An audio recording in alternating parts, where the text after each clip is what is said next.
Well, here we are back again, Leah, you and I.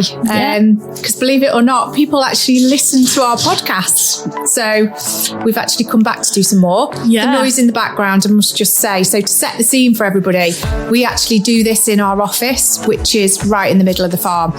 So if I'm looking out the window now, I'm seeing the cows coming in for milking.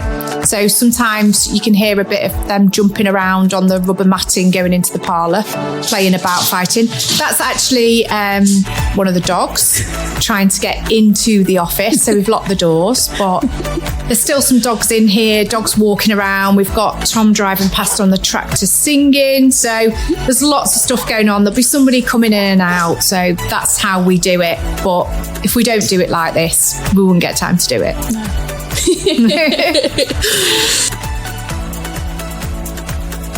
Grab your glass of fresh milk. It's another episode of Chewing the Cud with Karen and Leah. So today I chose the title. The title for this for me is Careers, Cows and Corpses. Sounds a bit morbid maybe, but I think we both wanted to talk a little bit about staffing and the industry and people working in the industry. Yeah. From my point of view, I wanted to talk about those three things because they're all really linked, as in I'm going to cover a bit about careers and what I think about how people talk about farming as a career in school. Then I go on to cows. So I'm going to say a little bit about the people I look for to recruit in our business and what's really important to me that they have. And then something which people and farmers especially I find don't like talking about, which is actually the corpses bit, which is getting rid of people. I don't actually have a problem with that, as you know. Not that I've ever got rid of you. Not that you're on my list, but... I'm glad to hear it. Yet. It's really important that we don't keep the dead wood. And I really want to talk about that because it's something if I ever talk at a conference or I present to anybody about staffing, and it's something whenever somebody asks, say I go to a discussion group or a discussion group comes here, I always say, well, give us some topics that you want to talk about. And staffing is always one of them. It is a massive problem in our industry. So I just want to cover a bit about how I sort of feel about staff and when I do get rid of people and why. Yeah. What I want to talk about in this podcast is kind of developing a future farming career. So my background's very different to Kaz's, and I'm not from farming. So I'm going to talk about my route in, what opportunities I've been given, the technology that we've got to work with, and the fact that farming isn't just about shoveling muck nowadays. We need to think about all the technology that we can use and able to fine tune everything that we do. It's a business at the end of the day. So we're thinking about all these tiny little wins that we can make. And we can do that because we've got this technology. Cool. So shall I start? Yeah. I'll start on careers because I'm a lot older than you. So it was a long, long time ago, obviously when I was at school. But with careers at school, I remember meeting with a careers officer. So he told me, going by my history at school and probably how I didn't conform and I hated school, if we're really honest. When I met with him, he told me that probably I needed to look at a job working with animals. Now, that could have been down to I probably stank of horses most days when I was at school because I would have mucked out in the morning or before I went to school. Especially in winter, you'd smell me because the heating would come on in the classroom. And when I got warmed up, then that's when it really smelled. I often notice that in the dentist as well. And I think it was a thing. I didn't get told to go into agriculture. It was just working with animals. I think they told me to look at dog handling and horses as well, but it wasn't necessarily, they didn't talk about agriculture. But I know sometimes when they did talk about agriculture, and I know it's always been a thing, is it was almost something that, I suppose being blunt, it was for the thick kids. So it had always sort of been, they're not very bright or they're not very clever. They'd probably do well in farming. Which I think is really sad. And, obviously we know nowadays, and that's what you're going to talk a bit more about is, the sort of technical side of farming. Yeah. It basically, I think what they did what they've done with milk really, and devalued it. It was portrayed as a job for thick people. Should I say non-academics, a bit like myself. Bit like milk, like I said, being devalued, used as a loss leader. So I have to get that in. I like to talk about milk in anything we do. Yeah. So, the truth is milk is a highly nutritional, versatile product. It's actually produced in this country with some of the highest welfare and sustainability standards in the world, which just improves all of the time. The more we learn, we're always looking to improve that. And then if you liken that to the people working in agriculture, you've got to be so highly versatile to work in agriculture. You've got to be so adaptable. You've got to have the ability to think on your feet while showing, if you're working with animals, you've got to show compassion, care, patience. Likewise, if you're working in arable, you've got to grow food and crops. You've got to be a skilled machinery operator. You've got to work with the weather, finding solutions when the weather's working against you. You've got to have passion still again about growing and producing some of the most valuable food and crops for our country. We feed people. It's mega important. We actually feed people. We're not making expensive handbags or even cheap fakes. We're actually feeding people with healthy, nutritious food. So, you've got to have a lot of dedication and passion to do that. So, to work on a farm, you're not thick. Years ago, you just might not have been the most academic at school, a little bit like myself. I hated school. And although I went to have an amazing career later on in legal recruitment, I'd have been one of those people that would rather be riding horses, rearing calves, holding a brush in my hand, doing more manual stuff rather than sitting in an office, running a business, which funnily enough, that's what I tend to do more of now, filling in numerous amounts of paperwork, which, when I came home to work, I didn't know anything about red tractor farm assurance, anything about, SFI, which is where, it's just so complicated that, red tractor, I always get, and I forget, because there's a lot of people that listen to us that don't have anything to do with farming. So red tractor is the food standard. That is the food standard mark on your. So if you go into a supermarket and hopefully the milk you pick up, if you look on the back, has a red tractor food standard. So we've been audited to meet lots and lots of standards to produce that product. There's an awful lot that goes into that. And when we get audited, the audit can be like 4 or 5 hours. There's lots of paperwork to go through. Along the way, I made a lot of mistakes because, again, I'm not that person that relishes being in the office and setting up systems and filing, and it's just not me. It's probably not what I envisaged for myself when I left school, but I'm doing it. I do it to the best of my ability. I would say out of the two of us, Leah, obviously you would be far more academic than me. That's why you are training to be a vet. Yeah. I would be the manual labour, maybe with a hint of, now I can use a computer. Well, I've been able to use a computer for a long time, but, I even managed to post on Facebook now. I don't do the Twitter account. Well, a little bit I do Twitter, but, I stay miles away from TikTok because nobody ever likes my posts on TikTok because I use old fashioned music, apparently. Dance music. I love dance music. I don't know what's up with everybody. So you're the person, Leah, who develops all singing, all dancing graphs and data, which is absolutely invaluable to our business. Yeah. I did forget to mention my other skill, which is talking, or probably just going on a little bit. So I'm going to shut up now and I'm going to give you a chance to kind of put your perspective on careers in our industry. Yeah. It's really interesting about school and what you're sort of shown about agriculture at school, because to me, well, when I was at school, it was never even mentioned. So it wasn't something I left school thinking I was going to go into. And I'd always wanted to work with animals. And the only reason I was Dogs. Oops. Doris, can you leave the building, please? Because you're way too loud. Sorry. The only reason I was exposed to agriculture was because I chose to go to Harper Adams University, and I studied veterinary nursing. So I'd never chose to do agriculture. I was just exposed to it through university.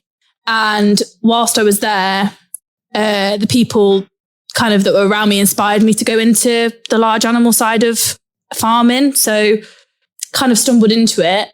And then I've realised now the technicalities of farming, it's not what people think it is. And like you were saying, it's, well, crudely saying it's for the thick people. But I just didn't have an opinion of it until I went to university. And then I realised all these people are doing agriculture degrees. Well, they must be needing to learn a lot about the industry. Well, for it to be a degree. Yeah, to make a degree out of it. So it just shows how much knowledge a lot of it requires. And when I came out of university, I started as TB testing. Where I've got to now, I feel like I can inspire other people to come into it. And that's why I've done a lot of things that I've done, is to encourage others to be as passionate and positive about it, and show that the effort that we put in from the start is why we get the amazing results that we get. So a couple of things that I've done in the past. So I went back to Harper and did a careers talk to a group of veterinary nurses. So obviously younger years after I'd graduated. And that was about where agriculture could take them. And as I was doing the talk, I realised like the paths and the avenues you can go down and all the different things that you can explore within agriculture. It isn't just a one size fits all thing. There's so many things you can do, and we keep our knowledge and the technology that we need to sort of know about. Everything's up to date from things that we attend. So we go to events like Cultivate, which was brilliant. Yeah. So that was Andy Venables, wasn't it, from Hills Green Marketing? I don't think there's not that I know of, there's one next year, but there is. When it's been amazing. Yeah. If there is, I am very much up for sending as many people to that as I can. So I think the 2 years we've had a table, and that has been some really sort of inspiring people talking. Yeah. I remember we listened to the lady who, what's that services called? T-Bay. T-Bay. Oh my God. So T-Bay. And I remember her talking, and that was because they were farmers in Cumbria, and somebody came along and put a motorway right through their farm. So instead of just going, this is horrendous, we're going to have to sell all the animals and come out of agricultural farming, or we'll have to buy a farm elsewhere. I think it was her father turned around and went, well, okay, then what can I do to make the most of this? And now they've got, one of the biggest businesses and motorway service stations. They've got 2. And I've heard, I think they're going to be building another one. Okay. I'm sure I've heard that recently. In the country, not only doing that, but selling local produce, and other farmers' produce. So from meat, and they do breads, they do cakes and all that sort of thing. But then they do like liqueurs and gins, and they do beer and ciders. They do so much stuff. I mean, it's phenomenal, really. So, I learned a lot from that Cultivate. But yeah, so if Andy's listening, you owe me a few quid for this. But, no, that's not why I did it. It was actually really brilliant. So I just want to sort of demonstrate that there's so many things like out there. So when we went to that Cultivate, the first one we went to, I remember taking Ruby, and I think Ruby was 16 at the time. And somebody said to me, don't you think Ruby's a bit young for taking to things like that? I think she might have still been at school, but she'd worked for me on weekends and in school holidays. And my answer was, if somebody had have taken me to something like that at 16 and opened me up to that information, or sitting and being a part of something like that, my skills and life skills and career would have taken off far more quicker. I had to wait to get into my mid to late 20s until I got into recruitment before I was having those sort of experiences. Yeah. And there's been loads of events like that. So Total Dairy was another one. Even on-farm events, like we've had Dr. Alex Batch here, haven't we? Because we were a strategic dairy farm with AHDB. So again, we need to explain AHDB is the Agricultural Horticultural Development Board, and we pay a levy to them. So for every litre of milk we produce, we pay a levy, which then goes into funding research, to training farmers, they do a whole host of things. Yeah. There's a lot of information they have and carry. And one of their projects they set up was something called Strategic Farms, which they went out and found farms who are looking to sort of change things and better things, and who will try things. And sometimes you might fail, but you also might not, and do something really good. And we signed up, I think we were the second farm to go onto that project. And this was going back probably 6 years ago, I think. Mm-hmm. I know we were on it for a lot longer than we should have been. I think you do like a 3-year term, but you have like farmers come on farm. So in the early days, I think they've changed it a little bit now, but in the early days, you had 4 meetings a year, and you would have like a speaker in, say, Dr. Alex Bach. He would come in, and we'd look at something like we talked about heifers at the meeting we did, and how we grow them. We get them in calf and what age they calve down at. And they come in and you talk about, but you have to give all your KPIs for your farm. So you've got to be open to showing everybody. Something I say quite crudely is it is a bit like dropping your pants in public. So, but you need to do that. And if you don't do that and you hide things, there's no point doing it. But for us, it was really sort of business changing. It was, a fantastic thing for us to do, because we learned so much, and it opened doors to speakers coming in on farm, or people and experts in the industry that we could never have got to. People, we had Jim Reynolds from America, who was, I think he was something like he advised the government. I think he was a vet, and he was brilliant.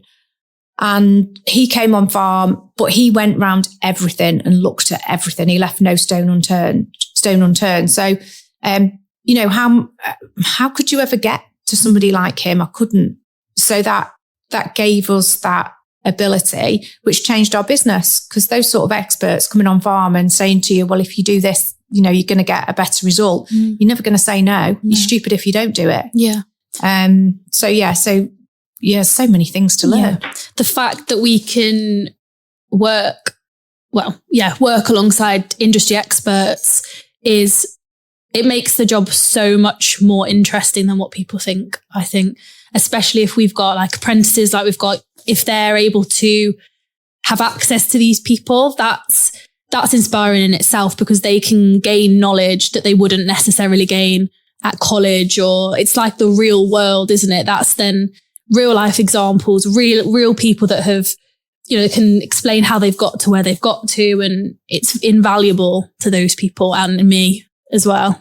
So going back to, say I'd have said to you when you were at school, would you like a career in farming? Yeah. What would have been the picture in your head? A typical farm with one farmer, pretty isolated, a few animals. I wouldn't have ever expected a team of people, and having the camaraderie that there is here, and never ever to this scale. It would have been a little farm.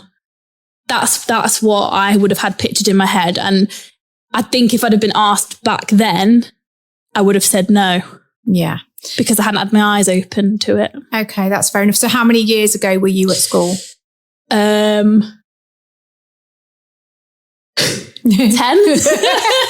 About 10 years ago would have been just before I'd have had any kind of inkling of farming. Considering you're academic, you had to think about that for quite a long time. Do you want a calculator?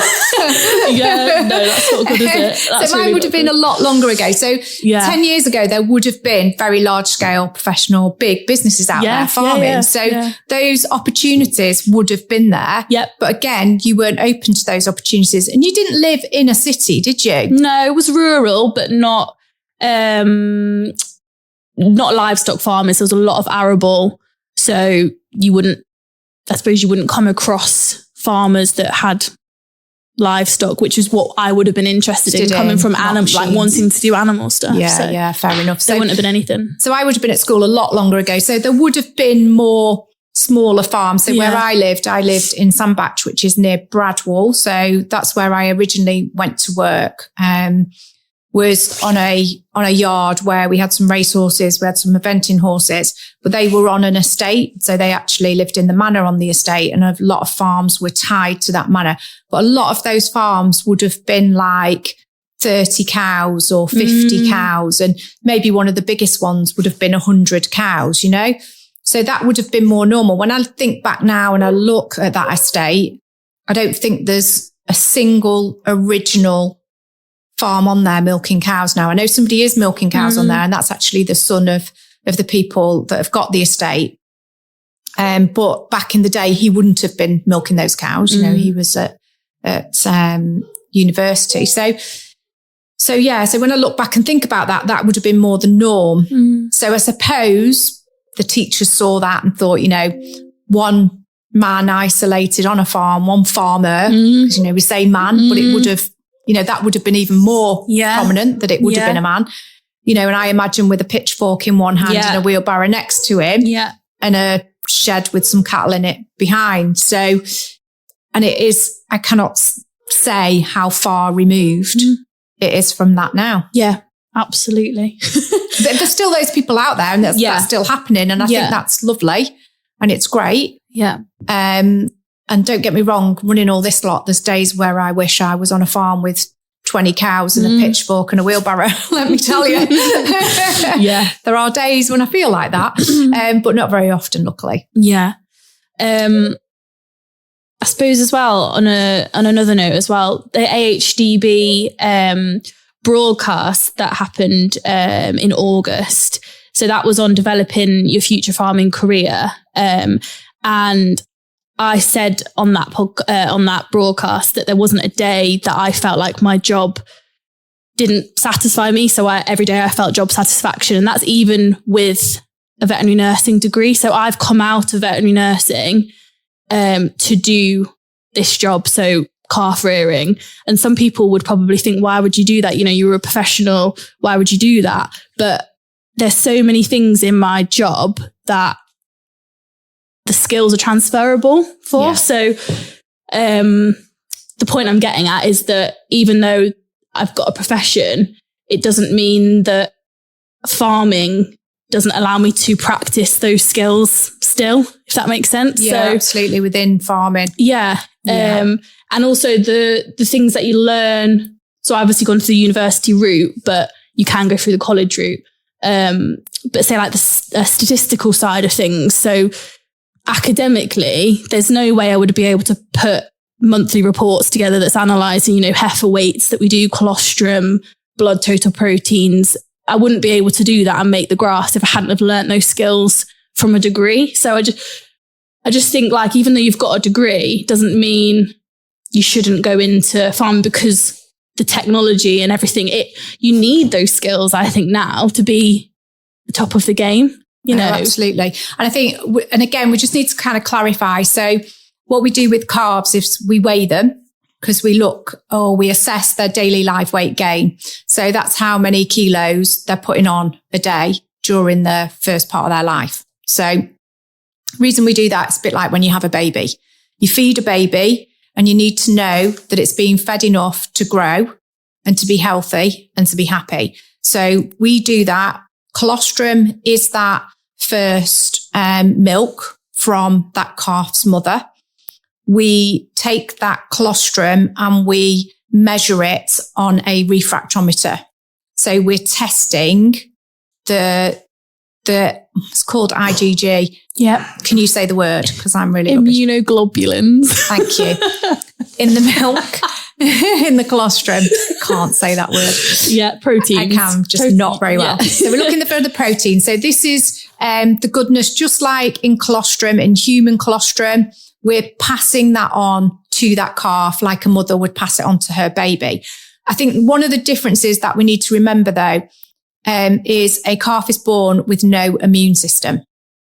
So it is up to us to get that done really speedily, quickly, cleanly. That will set the calf up for its life and will be the difference between that calf going on to great things and having a happy, healthy life or not. So we are really serious about that at that point. And then we record it. So we will record the quality of that colostrum, the quantity. We'll record how much that calf drank at that point in time. And then we keep all of that data. So we've got that data going back to, I think, about 2014, haven't we? Yeah. And we can go back. So, for instance, now, if we're looking at something, so sometimes the cows don't give us good quality or quantity of colostrum. Sometimes we could go a few weeks where a calf's born and we milk the cow and we just don't get what we want in quality and quantity. And then it's up to Leah to start going back fact finding. So is it a certain time of year? So you'll put that data into a spreadsheet and you'll look at it and say, okay, this time last year, this did happen or it didn't. Is it weather dependent? Is it dietary for the mum when she's in her holiday period? So what we call a dry period, when she's not giving milk and she's having her holiday while she's pregnant. So it's like a maternity leave. And we'll look at that. And they're all sort of facts and figures and stats where we can try and build a picture as to why that's happening, that we can put it right. Yeah. We'll see patterns, trends that happen year on year. And that means that particular time of year, almost like, don't panic, this happened in previous years and it's because of, I don't know, the forage quality or, nutrition or whatever it is. Or heat. Heat's another one. Yeah. When it's very hot. So in summer, we take a drop, and that's just purely because the cows that are in the maternity period in their own shed won't be getting up to eat as much and drink, which is a bit like us in summer, isn't it? I could just lie there on a sun lounger and never move all day on holiday. It's great. Yeah. I don't want to be bothered to go and eat and drink. So I just wait for Tom to bring everything to me. So that's what he's there for. I married him to do that. So if that didn't happen, I probably wouldn't eat and drink. And that's what happens with cows. But we know that because we record the weather at the time as well. Yeah. And similarly with calves, in the diary that we record everything in the mornings, the temperature gets written down and sort of the climate as well. So if it's really wet or windy, or we can write that down so we can look back. And if we've got an outbreak of something, we can see that, that's been really warm and wet. And that might correspond to a small outbreak of pneumonia. Because the calves are tiny, their lungs are developing and, they've got small lungs and changes in humidity. We do vaccinate for that, for pneumonia, but, up till them getting really a bit older, they're at risk, aren't they, really? Yeah. With that information that we can gather and graphs we can make, that makes it a much easier visual representation of what's going on. So we were just talking earlier about sharing the graphs with the rest of the team, because that shows the rest of the team what we're working towards. So I said as well, I don't think I could do my job as well if I couldn't see the results of what it is that we're doing. Yeah. And how well we're doing, or if there's small wins to be made somewhere. That's by monitoring and doing all these things, that's the best way of seeing where we can make improvements. Because if we didn't measure it, we wouldn't know. You wouldn't know, and you couldn't change it either. No. And that's where your strength comes in, because I want to see the graph and I want the information, but I do not want to put it together. So I don't want to be drawing. I can give you the information because I've recorded it. I don't mind recording it. But it's when it comes to putting it in that graph and pulling all that information together, making it look fancy. That's not my forte, but I want the information at the end of it. Yeah. So we spoke about colostrum, so we can look at patterns of colostrum. We can also look at, so we take bloods from every calf, and we can plot a graph at the end of the month, and we can see what's so can I stop you there? Yeah. Because again, we've got to remember, I know that there's a few farmers that have told me they listen, but there is a few people as well that come to the milk shack that listen and buy milk from the vending machine who do listen as well. And I believe we've got listeners in America, you know. Yeah. We've got listeners around the world. I think somebody's listened to us, a few in Germany, Holland. Yeah. Now I don't know if they're farmers or not. Yeah. But, so we've got it. So when we say we take bloods, that sounds a bit harsh, but you are very, very professional at it. You've trained Shauna as well, who's the assistant calf rearer, and she's fantastic at it. You're so gentle and careful when you're doing it. So nobody be alarmed. It's quite a normal thing to do. And then you're measuring those bloods. So you tell people why. So it's very non-invasive. So we're just taking 1.5 mil of blood.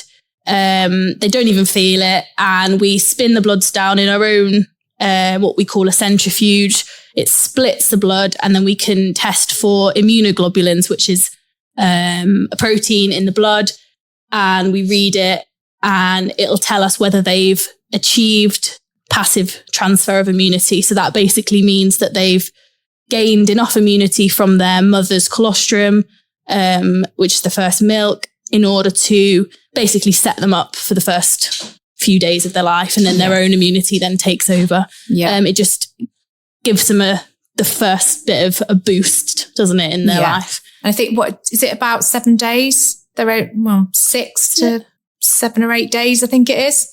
Their own immunity takes over. Yeah, I'm trying to think of my graphs. Yeah, there's a graph, isn't there, in the compass? So we're looking, when we're plotting our graph, to make sure that our target would be 100%, wouldn't it? But we've got to be realistic, I suppose. 80% or more reaching the target, and we're doing that. We might notice that if the colostrum's been poorer one particular month, we will see a natural decrease in the blood results, which is expected. So we don't get any nasty surprises because we know what's coming. But that's because we measure it and we monitor it. So that's why we know those sort of things are going to happen. Yeah. If we didn't measure and monitor it, you didn't do these graphs, we didn't collect information, we'd be in the dark. Yeah. We wouldn't have a clue. And then we'd probably be looking at all the wrong things. Yeah. Or we'd be scrabbling around in the dark, and that would just cost a lot of money. Yeah. So when you set out into this job, did you ever think farming would get that? I was going to say technical, but I suppose to some people it might be technical doing all that kind of stuff. But I suppose because we do it, I don't feel it's technical. It's just what we do. Yeah. But if somebody had, probably when I came into farming, like, what will it be now? Probably 14 years ago, I think it is. No, I didn't think anybody, it was just what they say is muck and magic. Yeah. I always thought it was just muck and magic. You just milk some cows, put it in a tank and off it went. Yeah. I never envisaged all this goes on behind the scenes, and it blows my mind really that it does. Yeah. So is that, as an industry then, do you think we're good at bad at telling people or demonstrating just what there is in the industry for people to do? Just, do we on the surface just make it look like it is a bit of muck and magic? Yeah. I think it's a case of, if you delve, you'll find it. So it doesn't smack you in the face. And I think how I see everything that we do is that I'm using the technology that's there. I suppose it's because I'm up to date with everything. We've been to these events, and, we're not missing anything because we've got the knowledge. So I've been to uni, I've been to the events, got all this knowledge is collated. I'm using the technology that's there, but that's because I want to.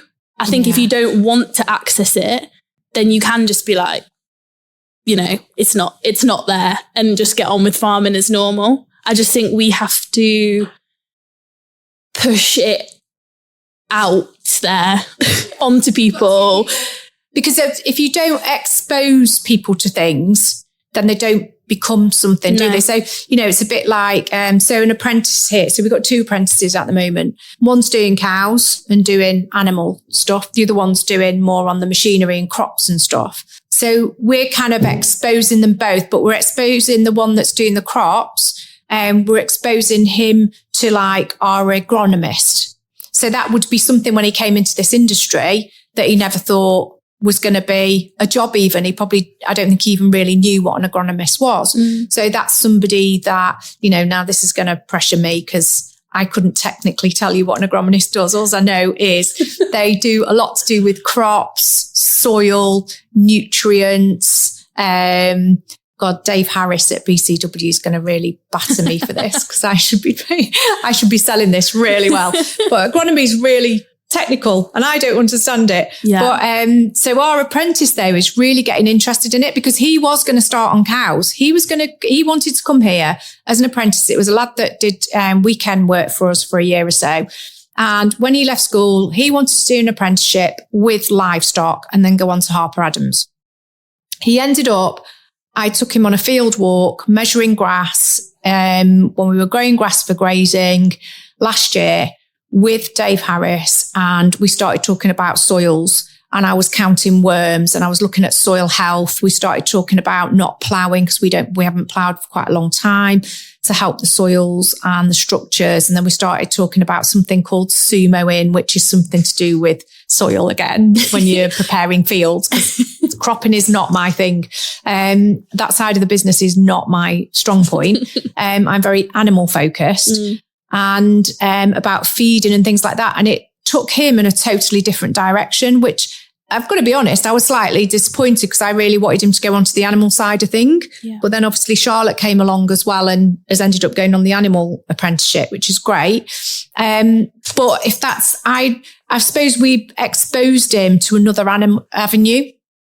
And he might now go into a career as, he could go into a career as a nutritionist. So actually feeding cows, because also he's done a bit of work with Steph, our nutritionist lady. Will he learn to feed cows and do that kind of thing? Or will he go to working with soils and cropping and, maize and silage and all those sort of things? I don't know. But had we not have exposed him to that, he would never know. The other thing as well, like the fact that he wants to go on to do a degree potentially at Harper Adams, that's also staying ahead of the game as well, because everyone seems to be at the minute coming out with these degrees, don't they? And I feel like you almost, that, like I was saying before, that shows the technicality of the way agriculture is going, because most people now probably feel like they've got to have a degree to be up there with everybody. You're competing now, I think, as well, aren't you, with other people in agriculture? So then we've got all these things like, so if you go to the machinery side of stuff, we've got all these pieces of kit that we put on machinery, which maps the fields. So you put these, a lot of people get these nicked actually, and I must remind Joe to see if he's bought ours in off the tractor, because these pieces of kit are a lot of money, and you fix it onto your tractor and it zooms up to a satellite. This is how I understand it. It's probably totally wrong, but again, it's not my side of the business. And it zooms up to a satellite and plots out your field. And so when you're going up and down, doing field work, like planting something or spreading muck or fertilizer, whatever you're doing, it literally drives the tractor for you in a straight line in the right place. So it is quite phenomenal, really. Now I got on that. I know Joe, he works for us, who does all that kind of stuff for us. He's a whiz on it, and he puts this little pod thing in the tractor and he presses a few buttons and off it sets and it does everything and it bleeps at the right places and it does all these sort of things. When Tom takes it, I've been with Tom a few times. And we went and did some field work a few months ago. Joe was off and Tom and I gets the piece of kit, and he's plugging it all in, and then it's bleeping in the wrong places and shouting at him, and it doesn't bleep, it just goes burr like this. So there's a lot of that goes on. So then there's a lot of, language going on. And we start going up and down fields, and then I'm looking behind us going, ooh, where you've mowed there, that you've missed a bit. oh, it'll be all right. It'll be all right. And then I find we're going across the field the other way then. So we stop going up and down and then we're having to go side to side to catch up the bits we've missed. And of course, it was all the kit's fault. You know, obviously this piece of kit didn't work. And he'd already, I think at that point, he'd actually rang Joe and asked him over the phone how to set it up and he still couldn't do it. So you know, but you know, it is great. So it isn't for everybody and not everybody can work these things. Especially not a 54-year-old farmer sometimes. But I think for younger people coming into the industry, it's kind of what they're probably expecting. Yeah. You know, I know a lot of people are playing on PlayStations and playing farming simulators on PlayStations and stuff. So I think it's only natural when they come into our industry, they want to see that kind of kit, I suppose, and that way of farming. That's like going to be the attractive thing, isn't it? It is. And just like we have robots that milk cows, you know, great. If it's not for us at the moment, it's not something we want to do. We love what we've got in our parlour, but I think for some people, that's going to be what they want. And they're going to be people like you probably as well that are very data driven. You know, they love getting the data because I know those robots give you some serious data about cows and how many times they've been into milk and how much milk they gave and what the fats and solids are in the milk. And it's all really great information that you get there and then. So yeah, and so we should be keeping up. Yeah. Why not? And we need to attract this talent. Yeah. Into the industry, whether they want to, there's a place for everybody in this industry. There is a place and a job for everybody. Yeah. Like, especially with Charlotte on the cow side of things, for me, I almost like want to get her onto the calves, like the young stock. And, you know, you just don't know where this could take her. So for me, you know, teaching and training someone in taking bloods or disbudding calves, monitoring them. Okay, so let's go back. Disbudding. Okay. You're the vet. So disbudding. Come on. Is where this is safety purposes. So when the cow grows up, it doesn't have massive horns that become dangerous to us and other cows.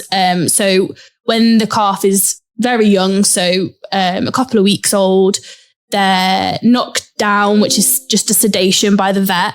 And we remove the tiny little bud that would grow into a big horn when they're an adult. And they're completely unaware of it. They get anti-inflammatory pain relief. And it is done under local anaesthetic around the site which we're removing the bud from. So they don't know anything's happening and it's a quick recovery. They get back up within a couple of hours and they start drinking their milk again and they're none the wiser. And start running around. They're none the wiser. So I liken it to years ago when I was younger and had a tooth out at the dentist. I'd go to the dentist and in those days, the dentist used to inject you and give you an anaesthetic. And I'd get knocked out like with anaesthetic. I'd wake up and I'd be in the recovery room just sort of spitting a bit of blood out of my mouth. And I wouldn't have ever known. Whereas I hear those stories of people that have been to the dentist and they've had a local anaesthetic and then they can almost, you know, somebody's pulling this tooth and the dentist has almost got his knee on your chest, pulling this tooth out. And I've heard some horrific stories and I've never been through anything like that because I was fast asleep and I never ever knew anything about it. Yeah. So to be able to do that for our calves, because like you say, it is for them, you know, if we don't do it, it's really dangerous for them as well as us. Yeah. So no, absolutely. And if we can do it that way, that's the way we need to do it. Yeah. And as part of the sedation process, they've obviously got to be monitored, because the drugs we're using can cause them their breathing to, reduce. So I'm teaching Charlotte about things like that, and like the importance of good hygiene. We can work with our vets to investigate disease.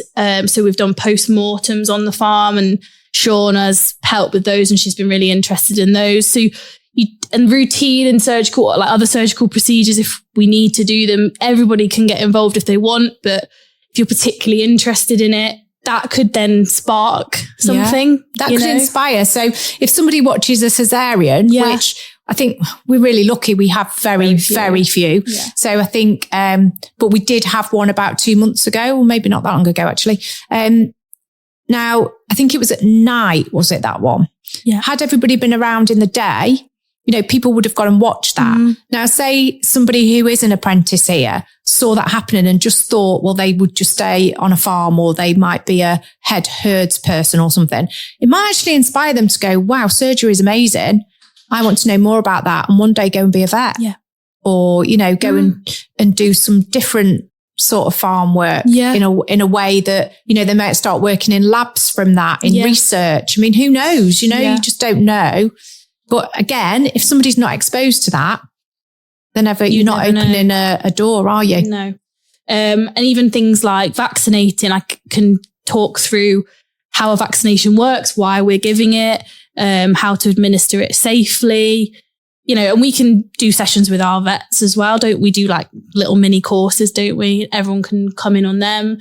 So yeah, there's a lot of complexity that you just wouldn't know. Like I just wouldn't have known that before until you're in the industry. And it's a total case of you get out what you put in. Yeah. Isn't it? It is. Yeah. And I really enjoy writing protocol, like health protocols. Once we've had a session with the vet, we can review protocols like mastitis. I'm going to go off and say things now, aren't I? We're going to have to explain it.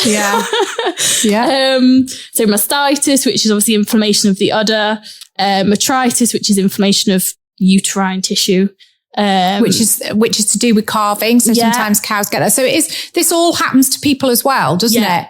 People get mastitis when they've had a baby. Yeah. And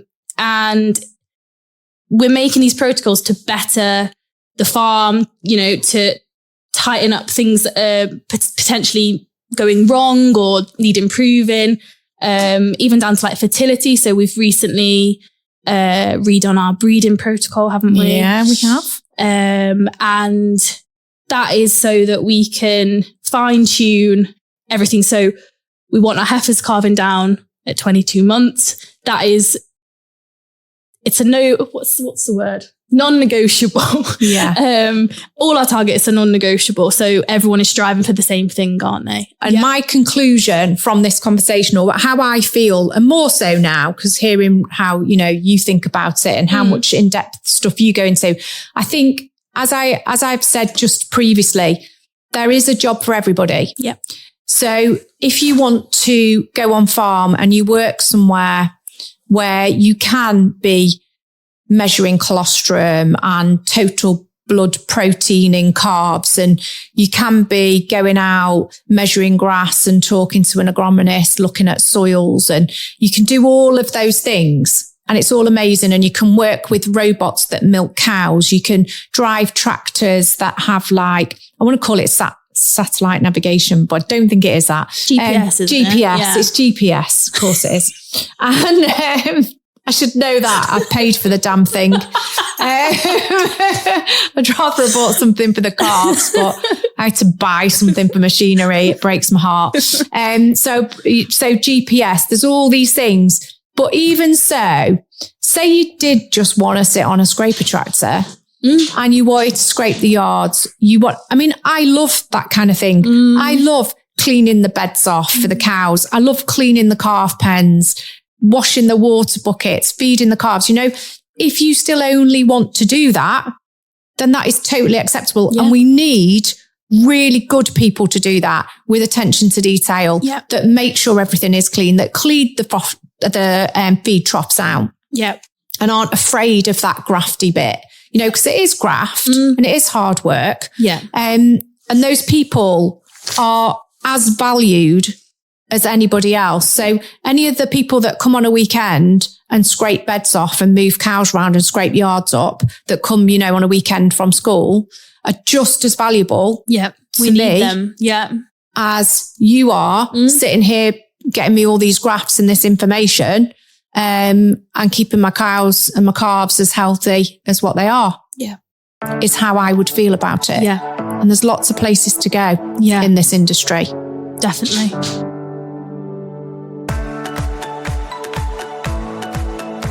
Thanks for listening to part 1 of Careers, Cows and Corpses.